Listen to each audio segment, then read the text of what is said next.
वर्धा जिल्ह्यातील तळेगाव टालाटुले गावात एक अनोखी दुर्गा पूजा पाहायला मिळत आहे। या गावातील नवयुग दुर्गा मंडळाने पूर्णपणे पाण्याने भरलेला 14 एकरचा तलावाच्या मध्यभागी दुर्गा देवीची मूर्ती स्थापन केली आहे। गेल्या 15 वर्षापासून मंडळ ही परंपरा जपून आहे आणि दरवर्षी विदर्भभरातून भाविक या खास दुर्गा देवीच्या दर्शनासाठी गर्दी करतात। ही अनोखी स्थापना तळेगाव वर्धा अजनसरा मार्गावरील विठ्ठल रुक्मिणी मंदिराच्या पायथ्याशी असलेल्या तलावात ही मूर्ती बसवण्यात आली आहे।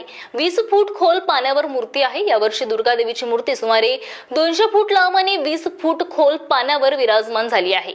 भाविकांसाठी बोटीची सोय उपलब्ध आहे। देवीच्या दर्शनासाठी मंडळाने प्लास्टिकच्या ड्रमचा वापर करून 2 बोटी तयार केल्या आहे। या बोटींमध्ये खुर्च्या बसवण्यात आल्या आहेत आणि अत्यंत कमी दरात भाविकांना तलावाच्या मध्यभागी मूर्तीपर्यंत पोहोचले जाते। आकर्षण आणि उत्साह दरवर्षी भाविकांचा वाढता प्रतिसाद पाहून येथे नवरात्रीत जत्रेचे स्वरूप येते। सकाळ संध्याकाळच्या आरतीच्या वेळी भाविकांची मोठी गर्दी होते। या अनोख्या सोहळ्यामुळे संपूर्ण गावात भक्तिमय वातावरण निर्माण झाले आहे। महाराष्ट्र इंडिया न्यूज चॅनलमध्ये आपले सर्वांचे स्वागत आहे। आज आपण वर्धा जिल्ह्यातील तळेगाव टालाटुले या गावामध्ये पोहोचलो आहोत। येथे बघू शकतो आपण कशा प्रकारे पाण्याचा देखावा आहे आणि येथे सांगितले जाते की 14 एकर तलाव आहे आणि त्या 14 एकर तलावाच्या मध्यभागी माँ दुर्गा मातेची स्थापना केली गेली आहे आणि गेल्या कित्येक दिवसापासून या मंडळातील सदस्य अथक परिश्रम करत असतात, मेहनत करत असतात आणि डेकोरेशन सुद्धा करत असतात। रात्री या ठिकाणी खूप भावी भक्तांची गर्दी बघण्यासाठी, देखावा बघण्यासाठी गर्दी असतात।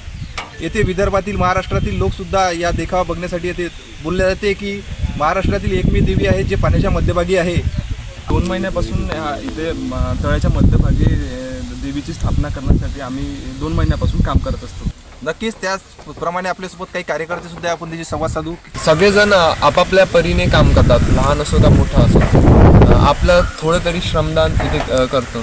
ते श्रमदान नसून एक सेवा पण आहे की सगळे कार्यकर्ते एकजूट येऊन काम करतात। कोणी लहान नाही, कोणी मोठा नाही, सगळे समाज, जाती, धर्माचे लोक येऊन इथे काम करतात। कारण ही मानाची देवी आहे आणि आसपास अशी देवी म्हणजे विदर्भात असो का महाराष्ट्रात अशी तरंगणारी देवी कुठेच बघायला नाही मिळत।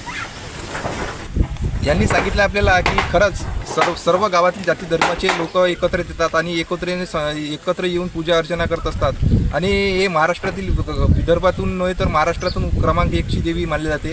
कारण आपण बघितलं आहे की आतापर्यंत अशा प्रकारची कुठेही देखावा आणि पाण्याच्या मध्यभागी देवी बसवली जात नाही। त्यामुळे महाराष्ट्रातून लोक बघण्यासाठी गर्दी करत असतात। आपण सुद्धा नक्की या देवीला भेट देण्यात यावे। महाराष्ट्र इंडिया चॅनल करता सतीश काळे, वर्धा। या दुर्गा मंडळाच्या कष्टाचे आणि कल्पकतेचे सर्वत्र कौतुक होत आहे आणि या विशेष दर्शनामुळे वर्धात नवरात्र उत्सवाची शोभा आणखी वाढली आहे। महाराष्ट्र टीव्ही 24 करिता सतीश काळे, वर्धा।